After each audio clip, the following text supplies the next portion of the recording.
much, Dr. Yoho, and I think you laid out the chronology of the long timetable of deceit that Iran has been dealing with in terms of their nuclear program. And I thank all of my colleagues, Mr. Speaker, who joined tonight's special order to discuss the Iran's nuclear negotiations that are going on in Vienna as we speak, and after missing deadline after deadline and allowing for extension after extension, we are now hearing that these negotiations may be open-ended. It is our job in Congress to conduct proper oversight on any proposed deal and to reject any deal that is not in the best interest of our national security or the security and stability of the entire region. As current law stipulates, if a deal is submitted for congressional review before tomorrow, then Congress only has a 30-day review period. However, if this deal is submitted after tomorrow, we will have 60 days to review the terms of the agreement. But why should the administration fear an additional 30 days of review? If this deal is so good, as the administration keeps telling us, then it should be strong enough to stand up to congressional review and congressional scrutiny, but the administration knows just how weak this deal will be. Mr. Speaker, let's review, as my colleagues have done, how far back we've slid from conditions that we placed on Iran when we started, and how much the P5+1 countries have caved through its concessions to this rogue and dangerous regime. Let's start with this. There are 6 United Nations Security Council resolutions against Iran and its nuclear program, and each one of these resolutions puts restrictions on Iran and calls for a complete stop on uranium enrichment. Complete stop. The Supreme Leader argued that it had a right to enrich under the Non-Proliferation Treaty, the NPT, to which it is a signatory. But of course, all of these alleged rights should have been forfeited once it was discovered that Iran had been in violation of the Non-Proliferation Treaty and other international obligations for decades, because it has been operating a covert nuclear program. Yet the P5+1 countries inexplicably ceded this so-called right to Iran. In fact, in 2009, the President clearly stated, quote, Iran must comply with UN Security Council resolutions and make clear it is willing to meet its responsibilities as a member of the community of nations, end quote. That ended up not being true, as the President has caved on that commitment. The President has repeatedly stated in the past that Iran doesn't need to have a fortified underground facility in Fordo, a heavy water reactor in Iraq, ARAK, or some of the other advanced centrifuges that they currently possess in order to have a peaceful nuclear program. Yet now, where are we now? Well, Iran will maintain Fordo and its capacity to produce and store heavy water, while continuing to not just operate advanced centrifuges, Mr. Speaker, but to also test and conduct research and development on them as well.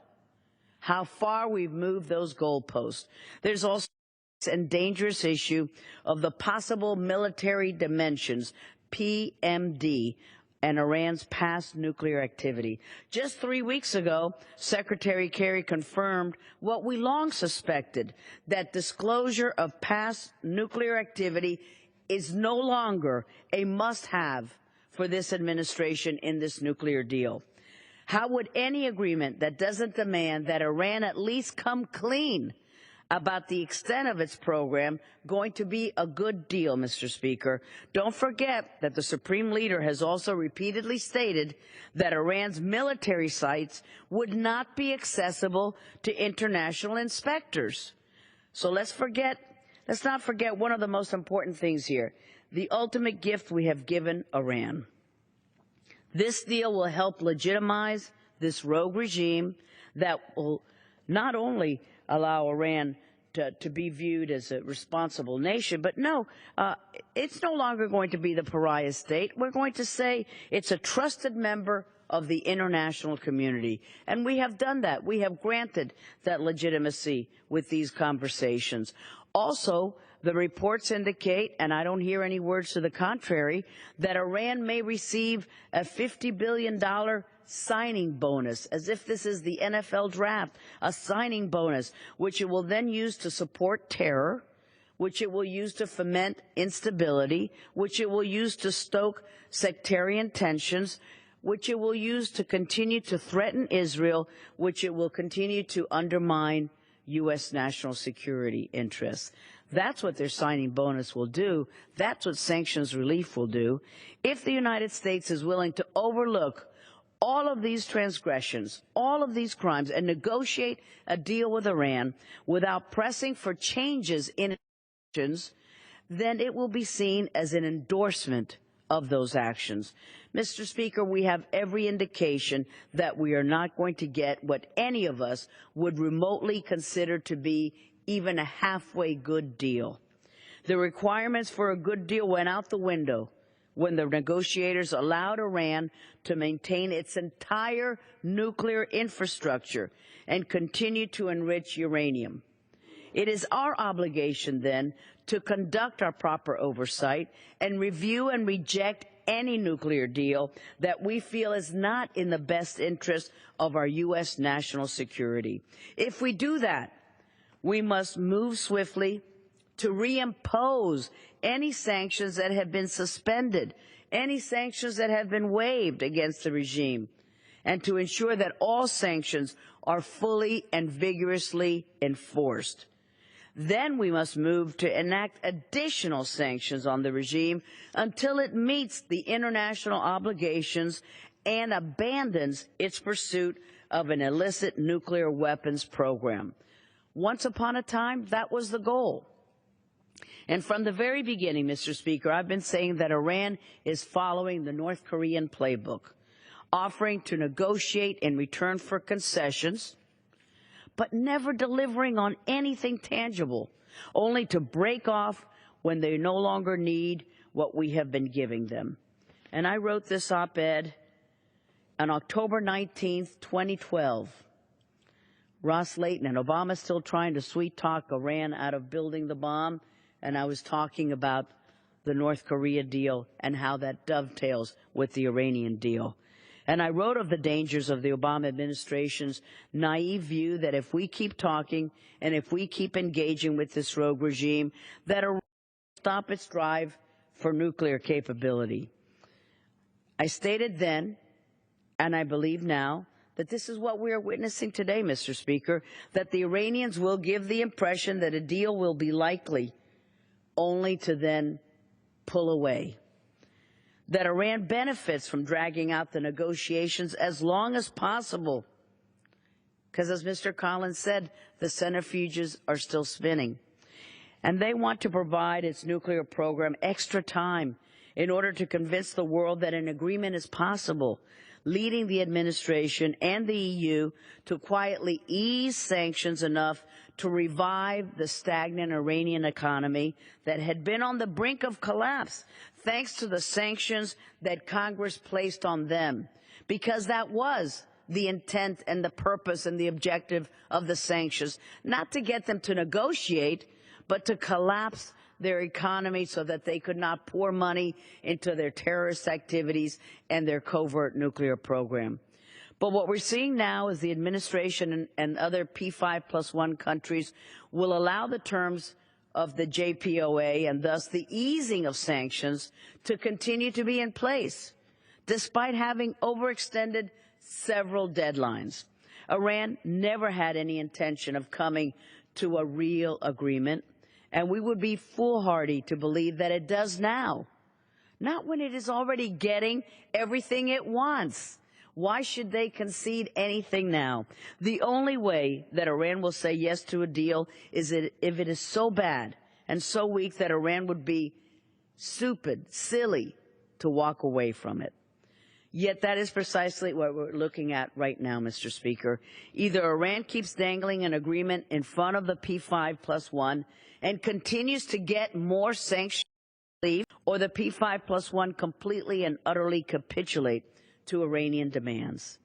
So it is incumbent upon us, Mr. Speaker, to reject any deal that we view to be weak, any deal that we perceive to be a bad deal, any deal that is not in the interest of our U.S. national security interests. We must also continue to push back on this false binary notion that tells you that it's either this deal, no matter how bad it is, or going to war. That has been a fundamental misunderstanding of the purpose of the Iranian sanctions themselves. The fact that some believe that Iranian sanctions were designed only to get Iran to the negotiation table could not be further from the truth. The Iranian sanctions were designed to force the regime to abandon completely its nuclear weapons ambitions, to give up its enrichment, to dismantle its nuclear program. I should know, Mr. Speaker, because I am the author of several Iran sanctions bills, including the toughest set of sanctions against this terrible regime that are currently on the books right now. Sanctions, I might remind my colleagues and the American people, that the Obama administration fought us every step of the way, or until it was clear that the administration could not stop our sanctions from becoming law, and then they said, okay, we'll accept them. So there is an alternative to these misguided talks. And that's how I'm going to conclude my special order tonight, Mr. Speaker. We must abandon these talks that are just patently a farce. We immediately reinstate all sanctions against Iran that have been eased, that have been waived, that have been lifted, that have been ignored by the Obama administration, and enact even tougher sanctions on the regime. We were on the brink until Iran received the lifeline that it needed.